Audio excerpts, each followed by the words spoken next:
Phuket's built on old mining a lot of the time, so a lot of the ground isn't super stable. Most of the houses in Laguna are built on concrete rafts. So you put a concrete raft underneath the house to make sure that it's balanced. Yeah, like you put pilings in and then you build a concrete base on top just to make sure it's not going to move. But you will still get movement.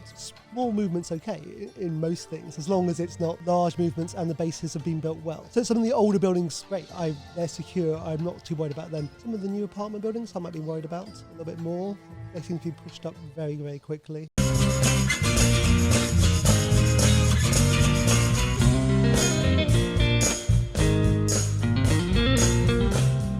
Welcome to Fruiting Body Podcast with your host, Brendan. We are here in Phuket, Thailand, and we have an absolute legend of a guest today. It is Simon Causton from Citadel. We are talking everything about home inspections. Thailand, Phuket, it's an absolute mess. There is so much development going on, and if you're looking to buy in Phuket, you're going to find out all those red flags. We're asking Simon all those questions you want answers to. So everything from home inspections, renovations, structure. Where should you buy in Phuket? What are the major issues? What else did we chat about a little bit? Waters, roads, structure moving away. Any type of flooding, especially understanding the structure of the island itself and what you should really be looking out for. Who are we? Fruiting Body. We are Fruiting Body Mushrooms. We're selling lion's mane, reishi, cordyceps. We're, I guess, technically the #1 supplier of medicinal mushrooms in all of Thailand. We're going to Singapore. We're going to the US. So we're going to get this started. Don't forget to like, subscribe, hit the bell, and we'll see you in a second. Okay, we're live. Okay, we're here with Simon Causton, and we are kind of just talking about, well, a little bit about what we would talk on the podcast. Before we're going to get too deep into what we just discussed in that intro, which actually is filmed at the end of this, talking mostly about home inspections in Thailand, especially with the development that's going on. Now, before we get to that, just let us know a little bit about yourself. Where did you grow up? Where you're from? Sure. I'm English, but I grew up in Hong Kong, international school there, Indonesia, and then from there we moved to Thailand, and then I was back in the UK for 10 years before moving back to Phuket now. Were you born in Southeast Asia or were you born in the UK? I was born in Hong Kong and spent all my formative years there, went to boarding school in the UK, but most of my life I consider myself an expat brat, and so it's interesting seeing the changes over time. Were you in Singapore as well at any point? No, I've travelled all over, but no, not in Singapore. What was the major difference? I mean, you must have been quite young. When did you go to boarding school? Like 12? 9, 10. Okay, so you left quick. Can you remember the differences of living in Hong Kong compared to Indonesia? Oh, hugely. So I mean, Indonesia's a lot more like Thailand is, in a more Muslim sort of way, but Hong Kong was a lot more regimental and organised, and the transport systems, the great shopping, all of that. But Indonesia was a bit more laissez-faire, casual, a bit more fun and wild around the edges, a bit more like Bangkok. Was that Jakarta you're in? Jakarta, yeah. Okay, yeah, I've been. Bali is obviously much different. I've been to Bali, but Bali, I was there in '98, I think, after school. That's the last time I was there, and it was just full of Australian backpackers, like the Australian Ibiza almost. Yeah, it's completely changed now. The first time I went was like 2008, and then slowly I would go every 3 or 4 years. And the last time I went, I'm like, that's the end. I'm not going back People here. are saying there's more Russians there in Bali than there are here, which blows my mind. Yeah, it's a shock. I think a lot of them ended up fleeing from Bali to Phuket during COVID times, maybe visa issues as well. And traffic apparently is even worse than here. Yeah, it's a nightmare.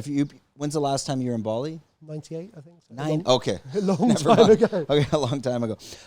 Let's just jump right back into it. So you were doing your boarding school. Now you continued. Now your first work experience, was this all happening in the UK before you officially moved to Phuket? Yeah. In the UK for probably 10 years, working in hospitality mostly. Spent a little bit of time in Canada, a little bit of time in China. And then back to Thailand, where I used to, years ago, manage bars and restaurants back in Bangkok. So O'Reilly's on Patpong, the Royal Oak on Sukhumvit 31. And then after a while, we decided it was time to go back to the UK. Spent 10 years back in the UK. Long enough, wanted to come back every single day, but wasn't quite ready yet, hadn't found the right opportunity. And then COVID came, and I spent 2 years really sitting around not doing much, and decided it was time to move back. What were you? I was in China for about 5 years. What were you doing there? Garments and manufacturing. Was that, how many years ago was that? Maybe 15 years? 15. No, longer than that. So it would be 20 years ago. Okay, that's when China was still a bit the Wild West. Yeah, now in it's changed Shanghai. completely. Yeah, I mean, even still at the time, it was huge development compared to elsewhere, and you could see the progress happening. But I mean, it's slowed a bit now, last year or so. Yeah, I was there 2011 till 2016, but kind of when I was just getting there when the president changed, and that's when everything started changing. In a good way, I guess. Like, it was more structured. It was the wild. When I was there, you could pull like Titleist golf clubs at the back door, and they would just sell it to you. They didn't care. Or like real designer clothing, like Hugo Boss, or like, you know, golf clothing. This world's done now. You can't be pulling this off the back It's shelf. made an amount of counterfeit products, even sort of like counterfeit cars almost, and that's sort of the level they would actually go to. Like, here we have like fake shirts, fake this, but they would just like a BMW. Almost perfect. Yeah. Yeah, when I was there, they had the BYD. And when you got the BYD, when you went in, they made it look like a Land, I think a Land Runner, definitely not the Land Rover. You would go in and they would ask you, like, do you want us to change all the decals on the car? We can just put Land Rover, not Range Rover, Land Rover. And right there in the BYD dealer, they would just change all your decals around for you. It's great, because now they're one of the biggest car makers in the world. They're expanding into the US, into Europe. Yeah, it's crazy. Now, you said you were in Bangkok working in the hospitalities and in the bars. Was that first when you were living in Thailand? How long was that? Can you let us know a little bit about that story? About 10 years. So I'm trying to think the dates when I arrived. 10 years ago. Before, it'd be 12 years ago that I left Bangkok. So I was there for 8 years. Wow, long time. Working in the bars and restaurants. It was a wild time back then. Wow. Young in my 20s. It was fun. Okay. What was Bangkok? Can you tell the differences now between Bangkok? That's got to be early, like 2010, 2008? I mean, it's busier now. It's more expensive. It's more developed. I mean, there's a shopping centre on every single corner. There was then. You thought almost there was too many back then, but it's unbelievable now. Were you visiting Phuket as well? Occasionally, not as much. I mean, I worked long hours, most evenings. It was party central, going out all the time. It was fun. I think probably it's still fun now for young people there, but that's changed now. I think having children sort of changes your mindset rather, but Bangkok's not the place to come back to. Once, you don't, if you've got kids in Bangkok now, you're going from shopping centre to shopping centre, going to soft plays and that sort of thing, whereas you actually want your kids to be having an outdoor, normal lifestyle, which Phuket's a lot more friendly with. Yeah, you don't really... Here, just push that in just a little bit. Yeah, there you go. Yeah, you don't really... That's the problem. Me and my girlfriend, we go to Bangkok, and to be honest, I just get trapped in the apartment. Because one, it's too hot, or two, wherever you want to go, it can take forever. So half the time, like if we were going to Bangkok and I would visit her, eventually she moved here, I'd be like, I would just want to go bowling. Like, there's nothing else to do here. We're going like in a month's time, and I'm already like planning it out. You sort of like have to, unless you go with a set plan of what you're going to do. But that, sometimes you don't want to do that. So it's somewhat I go very infrequently these days. And yeah, it's a bit hectic there as well. When you made that transition from Bangkok to the UK, what was the deciding factor? Because, living in a Southeast Asian country for 8 years, you get that 7-year itch of I need to do something else. Because time flies here. There's no seasons. No. So when you're leaving Bangkok and going to the UK, what was that push that brought you back?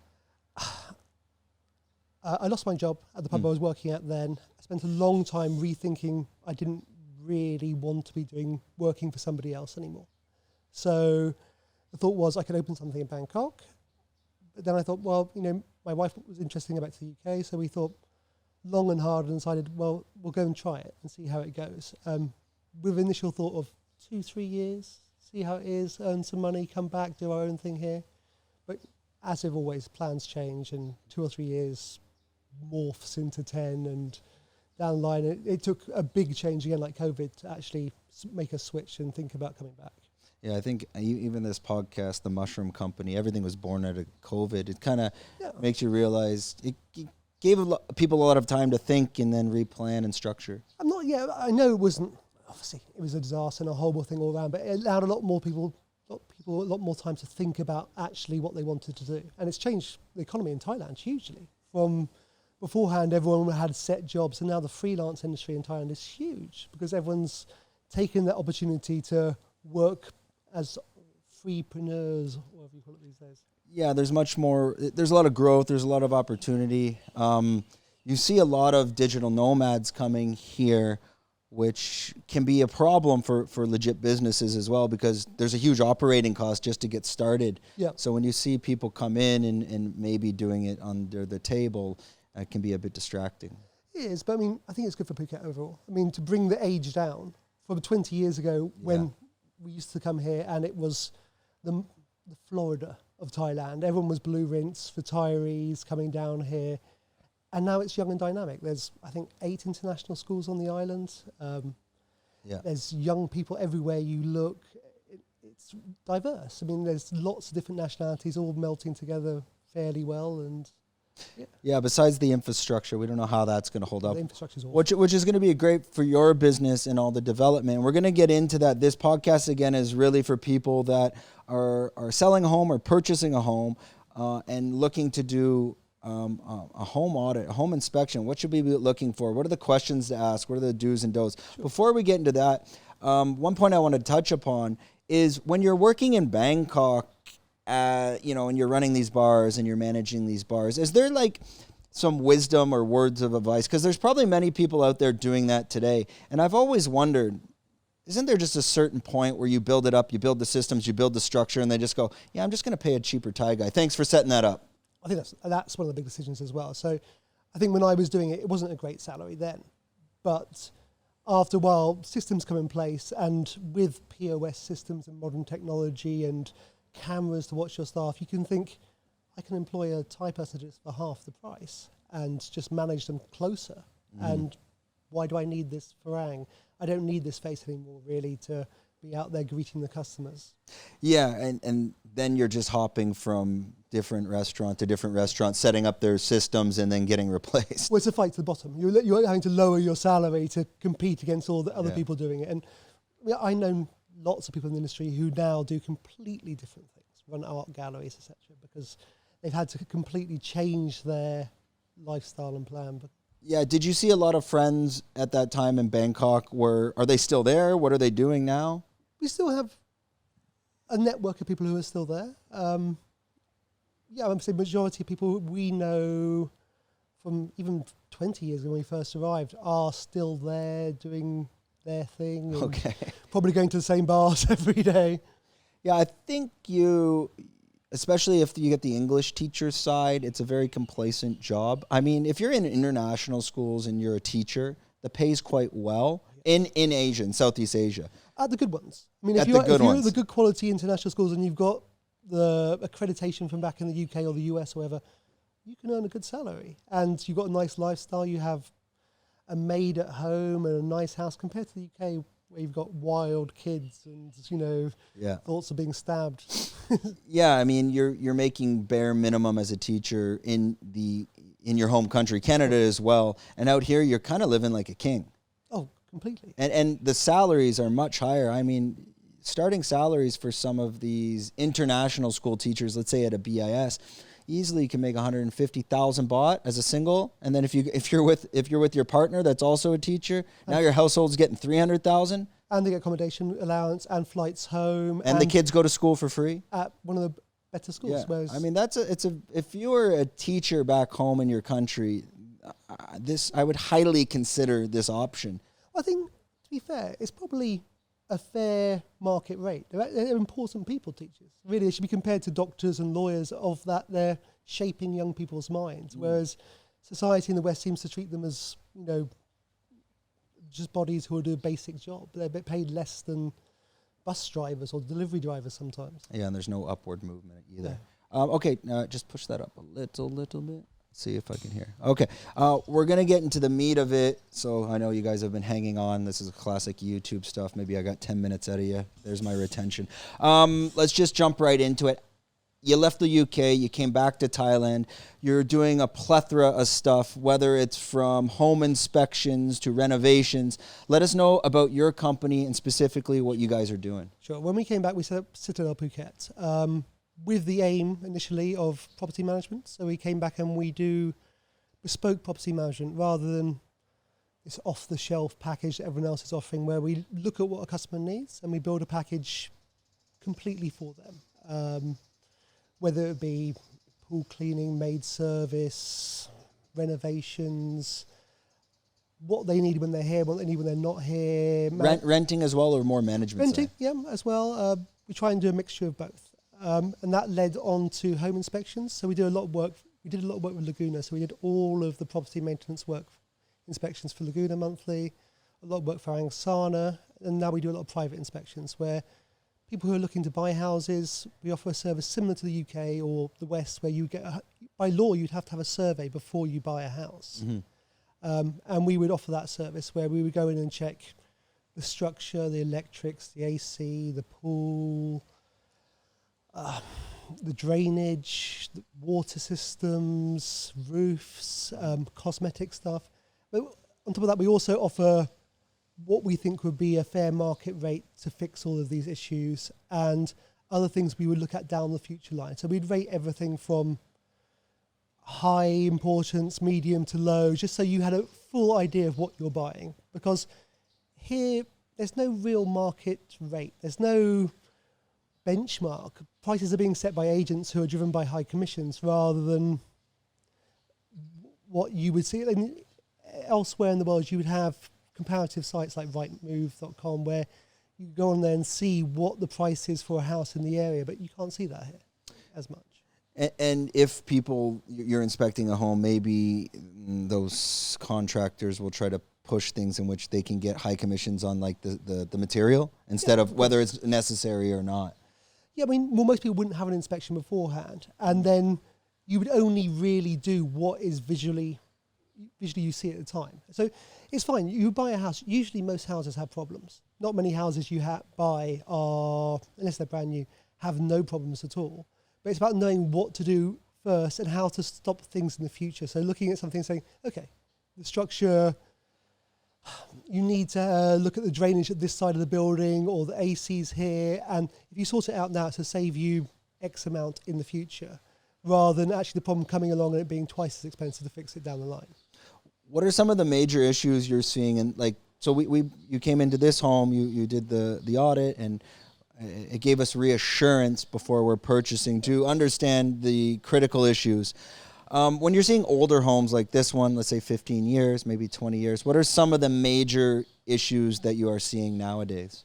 Structurally, I'd be looking at subsidence. Phuket's built on, old mining a lot of the time, so a lot of the ground isn't super stable. I'd be looking at roofs, swimming pools, and drainage a lot of the time, making sure, especially if you're buying in dry season, that it's not going to flood, that looking at the area around, looking at building that's going on nearby, rainwater coming in, things like that. There's big issues. So you're saying, like, especially up in this area, we did a history of Phuket episode. You can check that out. Maybe if I remember, put a link in the description. But this area up here at Chung Tale, it's actually one of the oldest on the island. The temple up by the highway that this is apparently one of the oldest on the whole island. Now, for these mining areas, are there specific areas in Laguna where it might look flat to you, but that could have just been a filled-in mine from 50 years ago? I mean, it's hard to tell now. Most of the houses in Laguna are built on concrete rafts. So you would put a concrete raft underneath the house to make sure that it's balanced.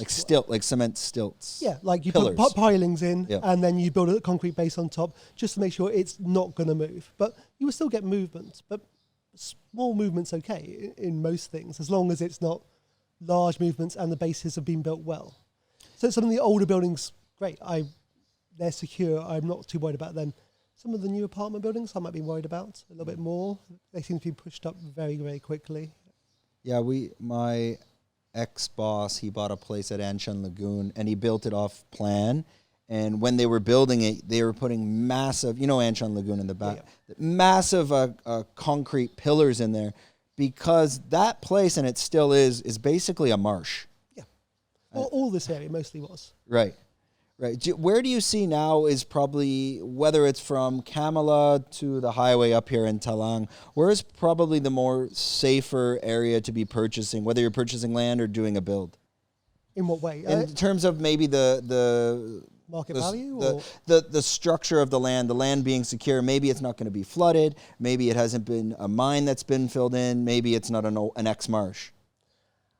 It's hard to say. I mean, if I was looking now to build somewhere, I'd be looking at Power Clock area. I'd be looking up at Maicao, all that northern end of the island where I think land is better value. I think it's still stable. A lot of the stuff that's down here, you're buying what's left over, what's not been built on beforehand. There's usually a reason why it hasn't been built on beforehand. And that area there has greater value. You can buy a bit of land for a tenth of the price than you're buying here, and the market value will stay. The infrastructure is better generally as well because they haven't been developed beforehand, so the roads are wider, the water's new.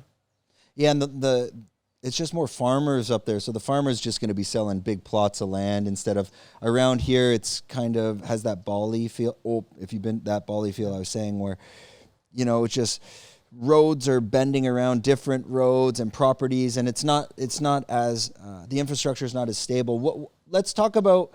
I mean, it reminds me of the south of Spain in 2000, where you had all this mass development, and now if you go back and look at it, there's loads of empty concrete buildings which have never been finished.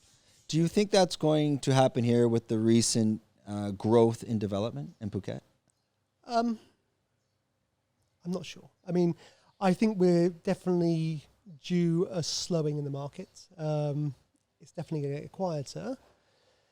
Plateau for a while. I mean, we can't carry on. There's not enough demand for the property that's being built currently, especially not small apartment buildings. I understand villas and houses, but very few people choose to come here and live in a small apartment. They come to live in a large villa. Mm-hmm. I think there's 10,000 new apartment buildings being built in the loop around by Liam Beach alone.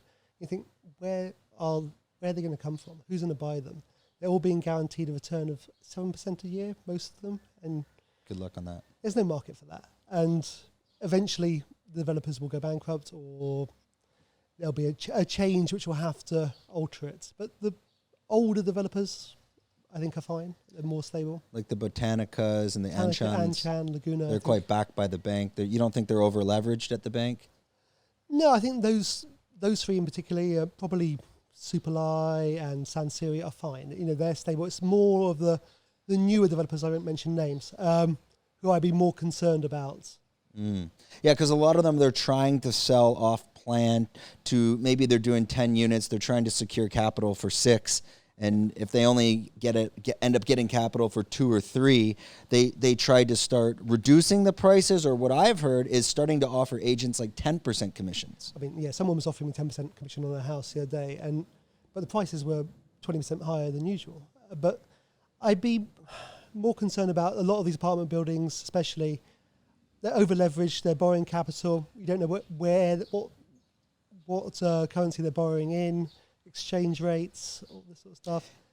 And that leads to issues down the line. It becomes a race to the bottom. They're discounting, and then everyone's discounting, and then one defaults, and it becomes a huge problem. Yeah, you see on that, do you know where Taste is, where the McDonald's is, the side road? Yeah. And then that kind of will connect you into Bang Tao. There's a huge apartment complex on the left. Yes. That has been there, developed, since I moved here 8 years ago. And every Christmas, they throw a bunch of lights on it. They make one room look okay, and they keep changing the company name. Well, it was all going to be a Marriott for a while, or Marriott backed, and now it's slowly degrading down to lesser brands. And that whole area is a giant marsh. So, and you're seeing them start to develop villas out there. But I mean, I've been here 8 years, so I've seen all they try to do is reroute the water. And I don't know if you can there, because that, and not to mention the other thing I noticed that they do here, when you go out to those areas, they're dumps. and they just throw soil or concrete or bricks on it. So also you need to be careful. What are you building on? You might be building on an ex-garbage dump. It's okay? Okay. Yeah, I mean, hugely. I mean, especially round by, as you said, the bake area, round the back, that loop there, Yes. going up on the Coctonauts, that whole area there. It's a huge old waste dump. And there's just been soil thrown on top of it, and then they're building on top of that, which I understand land reclaim, but you have to do it properly and safely. You know, there's worries about gas and... Yeah, you don't know. I mean, you can lead, your water becomes contaminated. How I is the think- cameras okay? Oh, okay. I think water and infrastructure, water and roads would be my big concern, especially, as you mentioned, that taste area. The traffic around there is unbelievable. Yeah, no, it's especially getting home. Like even after I'll go golfing after this, and if I'm the last to golf, I just take the motorbike through the golf course on the golf clubs. Yeah. No, so what I'll do is I leave the clubs there, but if I'm the last and it's getting dark, I'll just take where they would ride the golf course, so I can come right out by like what hole is that? Like the 12th or 13th. Yeah, exactly. Anyways, that's a way to get around all that traffic. Yeah, well, motorbikes are fine, but you know, a little bit dangerous at some points in time. But I think the water especially, I mean, I think in the last couple of weeks we've had rain, but we were at critical levels before that. You look at the water on PP where it was, reservoirs are almost empty. And yeah, are you seeing this at a lot of homes? Do you get requests for putting in water tanks? most houses have water tanks. Yeah, here I think we only have like... you have wellhead. there's one small tank at the back, but maybe it's like, I think it's 1,500 liters, which is nothing. Yeah, but because you have a land well, which leads into that. Okay. That is just for a pump, basically. So you want to have the water in a stable condition before you start pumping it around the house. But this land well, because I think it's the 20-meter well. There's probably another one I heard at 80. You can go even further down. But that can dry up, essentially, no? It can do. I think it would be the last. I would be less worried about that than I would be about reservoir feed. Now, the reservoir, that's only supplying the water trucks, or how does that work? No, there's reservoirs in Bangwad. There's one right here. Yep, there's Laguna have their own private one as well. Okay. They're providing houses directly, so there's a pipe system which leads into mains water. Oh, so it leads back into the main water. So do you know what would be feeding the water here? Like, is it just all natural? It's the water bed? No, your water would just be coming from the waterbed, which would then go into the reservoir. Yeah, the reservoir which goes into your tank. Ah, okay. I was wondering if, like, back here they're developing, and I was thinking, I wonder if I should put in like 3,000 liter water tanks back here just to suck it all up in case we get a water shortage. A bigger tank's not a bad idea. I'm surprised here we don't have more rain collection, because in other parts of the world, in Africa, things like that, you have a lot of rain collection and you would store that water, but we don't seem to do it. Yeah, I never noticed there's no water. I think there's one water tank back here, but yeah, you have the opportunity to collect quite a lot of water here. Oh, so I don't understand why we don't have gravity feed, why you wouldn't have the tanks higher up. Right. Like in the US and in North America, you often would have water tanks high up above like towns and things like that, and you'd use that to feed in rather than using pumps. Interesting. So when you're looking at this house, we're looking at the structure, we're looking at the roof. We saw some issues, not much with molding, but more leakage that we can address. Nothing major. We fixed the roof up here. Yeah. Any disasters you've seen at some homes where you've done an audit and you've had to kindly tell whether the person purchasing it or the owner, like, this is something very critical you guys need to address? Yeah, I mean, we try and be honest. So often we see big structural problems, and you have to come and say how much it would cost to fix it. And obviously we try and be impartial and just give a cost for fixing it. I try not to tell people you shouldn't buy it or you should buy it, but if it's a big issue, I'll have a word off record and just say, this is an issue, you should look at that. Do you have any specific examples? Obviously, it's without sharing the name of the location or anything like that. Roofing, especially with people having roofs that are almost on the verge of collapsing. Water supply, where you can see the gardens coming down at one point and it's a fair chance that the garden could subside, and you have to look at water tanks and levels and leveling it all off. It's big work to fix. Are you also getting called into newer homes just for like initial inspections? So I've done a lot of work with people in Botanica recently, the modern lofts, looking at those, doing snagging lists as well. Who is calling you in? Is it the buyer or the home builder, or like the property? The buyers. It's almost always the buyer. Okay, so the buyer calls you in, and what types of questions or what is on that audit, especially for a new home? For a new home, we would look more at we look at structure, make sure it's built properly in the first place, but then we look at snagging lists. We go around and we write a list of 300 things which need to be changed, corrected, and done properly, because you have a period of time under warranty where things should be fixed. A lot of time it's like measuring things, making sure pools are the right depth, that pumps are the right specification, that drainage is put in correctly. Often they don't look at the septic tanks aren't in the right places. And How could something like that go wrong during an initial build? Is it laziness? Is it the planning just wasn't done properly? Planning wasn't done properly a lot of the time. A lot of the time, these developers are overdeveloping, so they're outsourcing their building to multiple companies rather than doing it with a smaller knit group, and so there's no conformity between designs. So two houses next to each other will have, even though they're built off the same plans, they won't have the same systems in place, and there'll be huge variations between the two. That's interesting. It seems like it would be such a copy and paste type of plan. You would think so. But it can go wrong easy. Yeah, it can. Especially if you're bringing in a lot of unskilled labour underneath a management level and just asking them to follow a plan, there will be changes. Things won't be done well. And you have to check with new builds as well as checking materials, making sure that actually the material that's on the plan is the one being used. How can you verify that? Well, with difficulty a lot of time, but you can look at tile quality. You can look at concrete piping. Actually, things are being the right width, the right standard. That it's the right costing, because people will cut costs if possible at any possible corner. So you could look at, let's say, the structure and the concrete of a new villa, and on plan, it's going to give you specifications on the width of, let's say, the support walls, and you're able to then verify, hey, you said what should they be, you think, on average? Because let's compare old homes to new homes. Like these walls, this is an absolute beast of a structure. Like nothing's taken this down. No, but these are the older school buildings, which I much prefer, with the thicker walls, the better quality. A lot of the time it depends on the building and the height and the positioning. So it's not so I can tell it should be this thick. Something we'd have to come in and look at it specifically.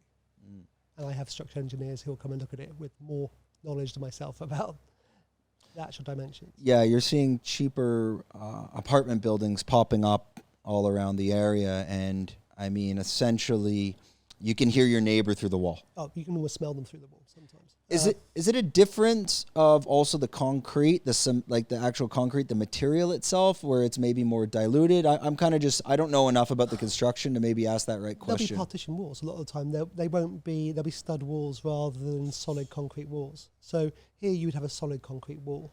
There'll be no wall cavity in lots of your walls here.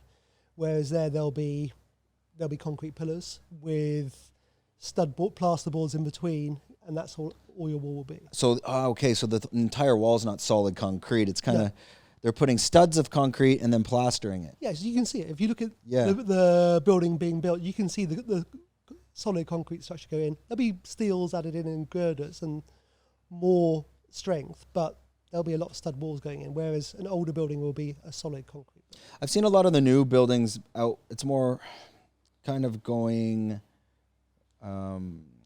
where the McDonald's is and Taste is, but across the street, and you go back there, and you go back towards them. There are so many villas going back there, but they're using red brick in between the walls. Is that best practices for builders?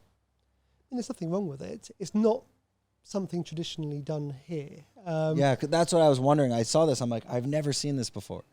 It's happening more and more. People are using a lot more brick. Maybe the cost of concrete. Okay, kind of going back to, we were talking also about new property development. Now, especially up here at Passac 8, there's tons of development. Again, I moved here 8 years ago. There was nothing on this road. When you're seeing clients reach out to you, is it usually this level of villas, or you also were discussing that it is at condos? Where do you see you're getting more requests for at this time? A huge variation. So we get things island-wise. So we've done villas down in Hawaii, we've done apartments in Patong, all around Chantilly. Mostly villas, though. I would say mostly newer villas seems to be the market currently because they're cheap. A lot of them are very cheap, good value. Well, compared to other things on the market, and that seems to be, but there's also a lot of worries. People don't know what they're buying. They have no concept, no idea, and there's no standard. There's no one can say, actually, that's right to buy. And prices can vary hugely. I've seen two houses next door to each other with 10 million baht different prices. Why do you think that is? Just people are greedy, and there's less of a market-led, the property market is less market-led. There's less people saying to you, okay, a property on Pasak Soyate mid-price is worth 15 million. Where, your neighbour might say, you know what, I want to sell this house. An agent will come around, he says, how much do you want to get? And he'll go, oh, I quite fancy having 20 million. You go, oh, we can get you 20 million. And you think, it's unrealistic. And it'll just sit on the market because if your agent has 20 properties or 200 properties and you're just one, they don't care. It will just sit there. They'll look and sell what's possible to sell.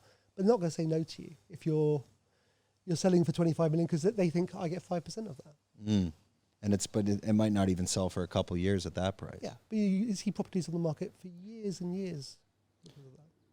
Yeah, we're selling one up in Bangkok. It's taking some time, but it's starting to move. The Bangkok market's really slow. They're saying it's crashed. Outside of Phuket, we've had a big crash recently. And just nobody's buying. It's people are just trying to push everything. They not say there's 1.3 million empty homes across the kingdom. Most of them are in Bangkok currently. Condos. Condos especially, where people buy them for investment. And then why does anyone else ever buy them? Because you can buy a new one that's being built down the road all the time.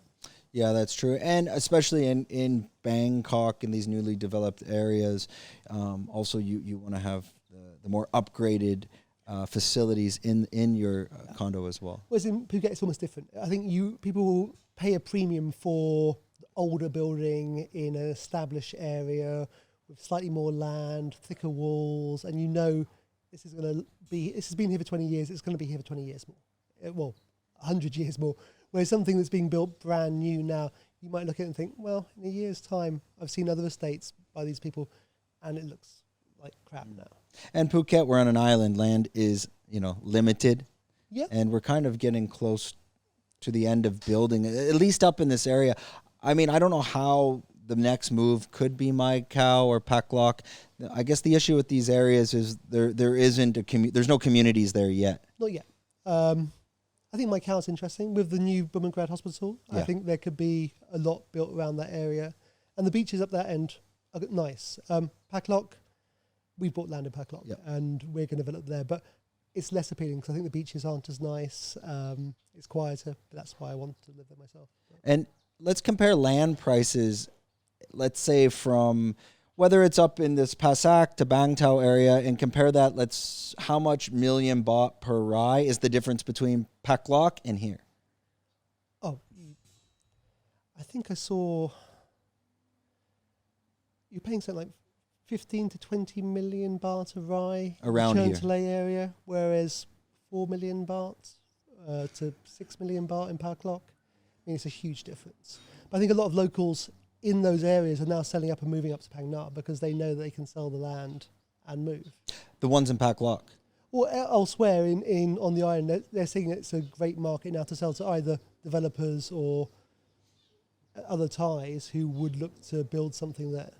I saw some issues in Bang Tao, like specifically right in the heart of Bang Tao, like where the big mosque is across the road, right when you get into the mix of it by the gas station. Yeah. I noticed there isn't a lot of selling going on there, and from what I heard, it's because there's no chenotes. I mean, chenotes they vary. So you have like 2 or 3 different sorts. It depends on who was the owner. If it's government land, it all needs to be checked out first of all. I mean, if you're going to buy land, you need to go to the land department with a lawyer and make sure that you have it checked out properly. And the actual ownership of the land, because there's so much red tape about it. And you buy something and you're never going to get your money back if you bought something done in the end. Yeah, especially if you can't actually own the Chinook. Is that probably one of the biggest red flags of buying property, buying land in Thailand? If you can't get the Chinook, don't do it. Well, you can't own land as a foreigner anyway. But I mean, if you have a company or you have a Thai partner, you have to make sure that it's correct. Yeah. Otherwise, so many people have bought on public land or bought on national parks, and it becomes like you never get it. Well, even if you have a company or you're Thai, if you purchase land off someone without a Chinook, do you really own it? No, it has to be a proper Chinook, and there's 3 or 4 different levels of Chinook. Yeah. As well. So it has to be the right emboss and the right emblem on it, and yeah. What's the difference between a Chinook and is it called like a SOR or something? I forget the name of it. There's like a Thai name to it where it's like another type of document. I'm not sure if it's the actual ownership of the land or how that works. I know what you mean. I can't remember the actual term of it, but yeah, that's when you're getting into it. Gets quite technical at that side because even my girlfriend owns land up in Pitsanalok that she bought from her uncle, but there's no paperwork, receipts of transaction or Chinook. I said, your uncle can just take that back tomorrow. But apparently in these areas, it's like, but the whole village knows. There's a huge trust factor there. The problem is that when you get in the 3rd generation down the line, and suddenly, my grandmother gave it to her kids, and you go, but half of them are now passed away or dead, there's no proof of it, then it's almost impossible to actually put anything on paper. And if there's a family dispute, who knows? Yeah, that's what I heard about the Bang Tao. It's okay, grab your water. I'll grab some. One sec, little water break. That's what I found a house in the Bang Tao area that I was looking at. It looked great. I knocked on the door. It took me forever to get a hold of the guy. Anyways, it ended up just being some guy renting it. Yeah.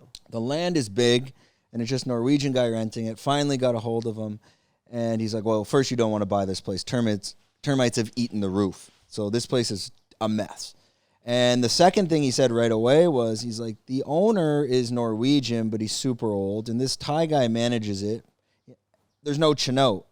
So he goes, for sure he's waiting for him to die because this Thai guy's just going to steal it from him. Because the owner bought this land, but no Chinook. So I said, so how does that work? He's like, this whole area here, nobody has Chinooks.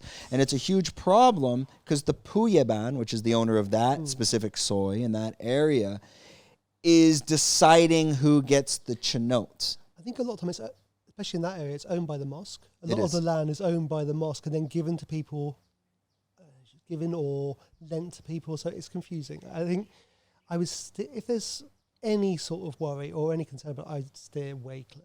Yeah, if you don't have it. And what I think and kind of what I heard is the second those Chinooks get issued, that land, like your neighbor is going to have half a rye. Okay, boom, 10 million. That guy is living in a shack. Yeah. He'll take his 10 million and just leave. Of course he will. So that Bang Tao area, they're going to need to pretty much sell everything.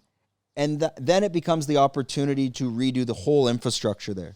I mean, when will that ever happen? Oh. We're at a point that how much development is going to... I mean, those people will never move. It will pass on to their kids. We have staff who've sold their land, but it goes on to 6 kids and then on to their kids. And, it becomes such small little plots of land that it will never all get sold unless there's compulsory buyers. Especially when they own these massive rubber plantations. I saw one here on Passac Gate. It's kind of almost at the Blue Tree. There's a bend, and then there's the Diamond Villas. Yeah. Okay, before the Diamond Villas, when you bend on the left, there's still a huge piece of land. My assumption is that guy has sold all that Botanica, and he's just kept another chunk of it. Yeah. That's rubber plantations. Because that's what you have to do in Thailand. To keep the land, there has to be something on it, a banana tree, a mango tree. I mean, if the land is not built upon, you have to either have arable or like livestock on there to reduce your land tax. Yes.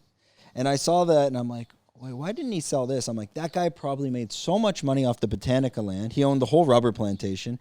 That's the next piece of land where it's like, that's my great-great-great-grandkids. Well, he's just holding on to it. They don't want to develop it all at once. No. Develop bit by bit, and then the demand will come in because with all that quav and other thing around there, a big tennis club, it will all fill up. I don't know what this road scares me a little bit. I'm glad I'm very close to the highway, because if you're in the dead center of Passac, one day that road's going to be bumper to bumper. Especially when the road from Boat Lagoon 3, is it? Or that opened, yeah. Boat Avenue 3? I mean, I can worry about Phuket the whole time. The amount of overdevelopment, the lack of roads, how we're going to come, no one knows the answer. That's why we moved up. I think we're in a very safe spot here. I'm 100 meters to the main road, and once you turn right, it opens up. Yeah, of course. It's when you go left. I mean, I think more and more people will move further north, further into areas where they feel they can get out more. I think eventually people will move off the island to... Yeah, I think there's still... See, I thought about that. It's like, what's the extreme? The extreme is Phang Nga City. But I still think Nyan has a whole... Like, there's a life there. Nyan's not bad. Yeah. I think we would move probably in like 10 or 15 years' time once my daughter's finished school up to Phang Nga area, but probably up the Khao Lak area. But Phang Nga City or Khao Lak? Khao Lak. Khao Lak is very... See, have you been to Phang Nga City? That's before that, yes? Yeah, so it's like the Khao Lak and the Phang Nga province is more like Baba Beach Club, but then Khao Lak is an hour north of that, so you're hugging the beach. But if you turn right into Phang Nga City, it's gorgeous there. I like the beach there. Yeah, if you need the beach, yeah, that's the difference. Because they're building all up at that Baba Beach Club Natai area. Yeah. Some of them are like 60 million baht villas off plan, and there's still no real community there yet. My worry is that in 10 years' time, how much further north I'll have to go to escape all of that. So I'll be in Ranong. No, you'll be Burmese by then. Exactly. Right? Yeah, I think that's the next move. We're looking at it, and especially like you said, your pack locks. I mean, you can go to Phang Nga and get a ride for like 1 million baht. Yeah.